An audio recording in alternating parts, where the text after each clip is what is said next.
घटिया शैली के माध्यम से अपने संस्कारों का परिचय देते रहे और हमारे नेता पर टिप्पणी करने से भी कोई फर्क नहीं पड़ेगा।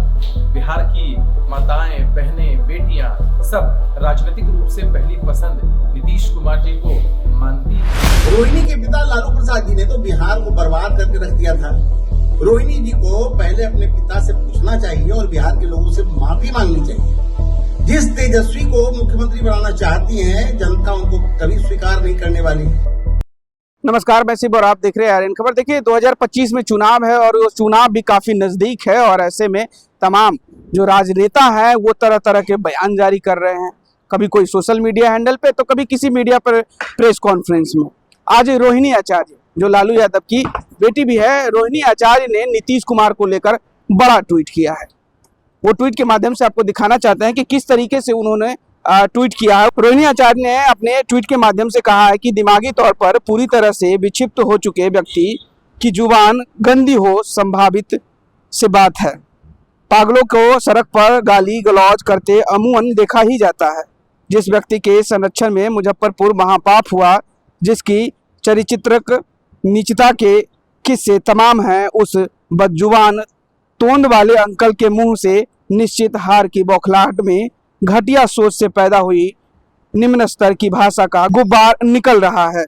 पागलपन की हद हासिल कर बेचैन आत्मा बन चुके अंकल बोली जा रहे हैं कि हर गंदी बोली का हिसाब करने को तैयार बैठी है बिहार की जनता। चाहे लाख दे लो गाली, बिहार के इस बार सिर्फ और सिर्फ भाई तेजस्वी के लिए ही बजेगी ताली। इस तरीके से रोहिणी आचार्य अपने ट्वीट के माध्यम से नीतीश कुमार पर बड़ा आरोप लगाया है कि उनकी गंदी जबान है। अब देखना होगा कि इस प्रकार से अब ये जो ट्वीट किया गया है वो ट्वीट किस तरीके से जदयू ली है। और आपको बता दें कि जदयू के भी प्रदेश प्रवक्ता अभिषेक झा ने क्या कुछ कहा है, वो पहले आपको सुनवाते हैं। परिवारवादी और वंशवादी पार्टी की उपज रोहिणी आचार्य जी के राजनीतिक कुसंस्कारों का परिचय यदा कदा मिलता रहता है। असल में जो संस्कार उनको उनके माता पिता जी से मिले हैं, जिस माहौल में उनकी परवरिश हुई है, उसी के अनुरूप लगातार बयान देती रहती है। जिस घटिया और गंदी शब्दावली का वो इस्तेमाल करती हैं, उसे दोहराया तक नहीं जा सकता है। इन लोगों की पॉलिटिकल टीआरपी यही रही है और ऐसे शब्दों का इस्तेमाल जब हमारे नेता नीतीश कुमार जी के खिलाफ करते हैं तो इससे जनता में आक्रोश और बढ़ता है। उन माताओं बहनों के अंदर ये आक्रोश बढ़ता है जिनके लिए नीतीश कुमार जी ने काम किया है। रोहिणी जी अपनी घटिया शैली के माध्यम से अपने संस्कारों का परिचय देते रहे और हमारे नेता पर टिप्पणी करने से भी कोई फर्क नहीं पड़ेगा।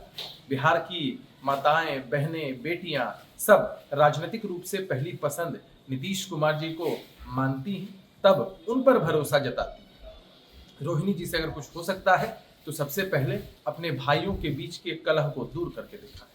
तो आपने साफ तरीके से जदयू प्रदेश प्रवक्ता अभिषेक झा की बातें को सुना। वहीं आपको अब इसी ट्वीट को लेकर बीजेपी के प्रदेश प्रवक्ता नीरज कुमार भी क्या कुछ कह रहे हैं, वो भी आप सुनिए। लालू प्रसाद जी का पूरा परिवार बिहार की सत्ता पर कब्जा करने के लिए हर हथकंडा अपना रहा है। अब इस दौर में उनकी बिटिया रोहिणी भी शामिल हो गई है। रोहिणी आचार्य को पहले अपने दिमाग का इलाज कराना चाहिए, क्योंकि जिसे वह इशारों में दिमागी तौर पर विक्षिप्त और पागल कह रही हैं, उनके कुशल नेतृत्व में ही एनडीए की सरकार ने बिहार को जंगल राज से निकालकर आज विकास की नई ऊंचाई प्रदान की है। रोहिणी के पिता लालू प्रसाद जी ने तो बिहार को बर्बाद करके रख दिया था। रोहिणी जी को पहले अपने पिता से पूछना चाहिए और बिहार के लोगों से माफी मांगनी चाहिए। जिस तेजस्वी को मुख्यमंत्री बनाना चाहती हैं, जनता उनको कभी स्वीकार नहीं करने वाली। तो आपने साफ तरीके से अभिषेक झा और नीरज कुमार के बयानों को सुना। वो कहते हुए नजर आ रहे हैं कि इस तरीके से अमर्यादित भाषा का उपयोग भी हम उन्हीं से उम्मीद रखते हैं। इसका कोई मतलब नहीं होता है। बिहार की जनता साफ तरीके से जानती है और उन्हें 2025 के चुनाव में किन्हें चुनना है वो भी वो अच्छे से जानती है। अब देखना होगा कि 2025 के चुनाव में जनता मालिक है, जनता का समर्थन किन के तरफ रहता है। क्या इस ट्वीट के मायने जो है आगे राजनीति में देखने को मिलते हैं, वो भी हम आपको रूबरू करवाते रहेंगे। फिलहाल इस खबर में इतना ही। इस वीडियो की प्रतिक्रिया आप हमें कमेंट में जरूर बताइएगा और ऐसे ही तमाम खबरों से जुड़े रहने के लिए देखते रहे आर्यन खबर। फिलहाल के लिए बहुत बहुत शुक्रिया।